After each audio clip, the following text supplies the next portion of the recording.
Did you know, did you know, did you know that 95% of all Americans are scientifically illiterate?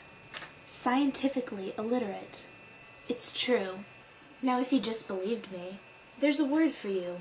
Gullible. That's right. You are gullible if you just believed me. And you're also susceptible to something else called religion. Religion. See, they prey on people like you who are gullible and who are unwilling to ask a series of questions. 1. Who is this person? Are they a reliable source? And more importantly, can I find other sources that will back that up, that are also reliable? 2. Where did they get their data? Are they using a graph, which I saw recently on a commercial, that on the x-axis it labeled it time? What does time mean?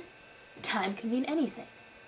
Time can mean 1 second, 10 years. And who did they do their study with? Was it with one person? Was it with 10 people? Was it with 1,000 people? Where did they get this? Did they take the first 10 people out of a baseball game? Or did they take a random sample from the whole population?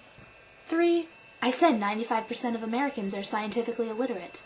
What does that mean? Did they ask them one question? Did they ask them a series of questions? How hard were the questions? Did they say something as simple as, do you know what the periodic table of the elements is? Was it a simple yes or no question? Or was it an extremely difficult question that only a scientist would know? These are the questions that you should ask yourself any time you hear a fact. Still don't think you're gullible? What about airborne? You've seen it in the shelves. Does it actually work? They say it's clinically tested, or some variation on that. You say to yourself, they can't say that if it's not true. Oh, yes, they can. That's not regulated. But don't take my word for it, and you shouldn't. You should check it yourself.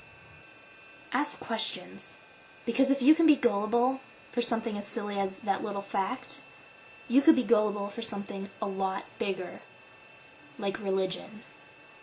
Check your facts. Please.